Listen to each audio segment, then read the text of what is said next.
Eteryje laida iš ciklo skirto suaugusiųjų švietimui mokytis niekada nevėlu. Šiandien kalbame apie sveiką gyvenseną. Tikriausiai visi esame girdėję ar susidūrę su alkoholiu ir jo pasekmėmis. Šiandieninėje Europoje alkoholis yra vartojamas labai įvairiomis prasmėmis. Vieniems tai taurė vyno pietų metu, kitiems smagus laisvalaikio praleidimo būdas, tretiems atsipalaidavimas po sunkios darbo savaitės, o yra ir tokių, kuriems alkoholio vartojimas tampa kasdieninės rutinos dalimi. Tai ypatingai didelė visuomenės problema. Pagal medicininę statistiką Lietuvoje nuo 8 iki 10% suaugusių žmonių yra priklausomi nuo alkoholio.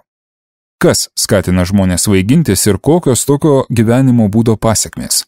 Klausime didelę darbo patirtį turinti Vilniaus privačios narkologinės klinikos Varpas vadovą, gydytoją psichiatrą Patricijų Jusaitį. Pirmas dalykas, ką reikia pastebėti, kad kiekvienam žmogui darosi vis sunkiau gyventi. Ir todėl daugelis nuo tų visų problemų bėga ir viena iš tokių priemonių tai yra būtent svaiginimasis.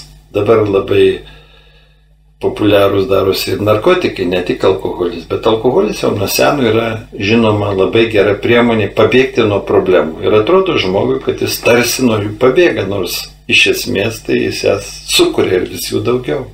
O žalingas poveikis tai be abejo yra toks, kad jeigu žmogus pradeda nesaikingai vartoti alkoholinius gėrimus, tai pažeidžiama jo psichika.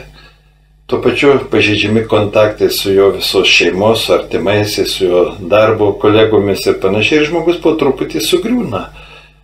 Pirmiausiai psichologinė prasme, po to ir tiesiog fizinė prasme, nes alkoholis ar priklausomybė nuo alkoholio neišvengiamai žaloja tokius svarbius gyvybinius organus kaip galvos smegenys, kaip kepenys, kasa ir daugelis kitų organų.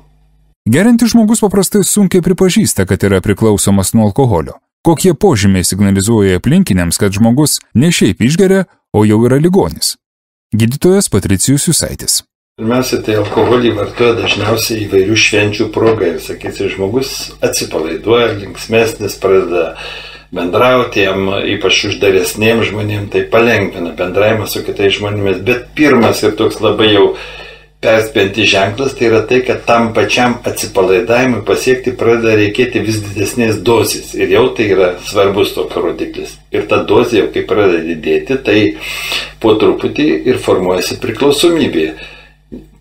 Prasideda pasigėrimai, kontrolės praradimai. Paskui jau atsiranda po kurio laiko piktnaudžiaujant alkoholį ir pagirių būsenos. O pagirių būsenos tai jau yra 100% priklausomybė. Kai žmogus dieną, 2 ar 3 jau kamuojasi, kol atsigauna, tai būna ir įvairūs vegetaciniai sutrikimai, prakaitas, sakysi, muša miegą sutrinka, jis blogai jaučiasi, praranda darbingumą ir jam pradeda reikėti taisyti sveikatą. Tai tokie grėsmingi simptomai, tai pirmiausia ir pats svarbiausias jau, į kurį reikia atkreipdėmėsi, kad tam pačiam efektui pasiekti, o žmogui reikia daugiau išgerti negu anksčiau. Jis po truputį pradeda didinti dozę. Ir tai yra labai grėsmingas ženklas. Maža to jau pradeda nebeveikti silpnesni alkoholiniai gėrimai, jis perina prie stipresnių. Ir tai po truputį jis jau darosi akivaizdžiai. Bet to pats girtumas keičiasi. Jeigu normalus žmogus, sakysim, išgėrė šiek tiek atsipalaiduoja, linksmesnis ir jam darosi nebeįdomu tas tolimesnis gėrimas, jis bendrauja su žmonėm, šneka linksmai kažkokias istorijas ar ką, tai žmogus, kuris darosi priklausomas nuo alkoholio, po truputį keičiasi jo girtumo tiesiog vaizdas, jis darosi irzlesnis, nervingesnis, jis jau negali ilgai šnekėtis, jis sako, kiek galim čia kalbėti, išgerkim, ir jis pradeda kitus skubinti jau, kad jau reikia išgerti, atsipalaiduoti, ir taip jis po truputį visą stalą, taip sakant, visą aplinką jau krūtina, judina, kad ir jie padėtų jam, taip sakant, jo problemą spręsti. Va tokie yra grėsmingi dalykai. Dozės didėjimas jau yra pirmas ženklas, stipresnių alkoholinių vis daugiau vartojimas, tai irgi grėsmingas dalykas. Tačiau, ką reikia pastebėti, labai ilgą laiką buvo propaganda aktyviai vedama, kad jeigu gersim alų, tai mes netapsim alkoholikais. Tai šiandien galima absoliučiai drąsiai pasakyti, kad alaus alkoholikų yra jau 10-eriopai, jeigu ne daugiau kartų daugiau negu prieš 30 metų. Alaus alkoholikų labai ryškiai daugėja, nes tas apgaulingas, lėtesnis tarsi poveikis, jisai po truputį vis labiau ir labiau pajungia žmogui, daro jį priklausomą nuo alkoholio.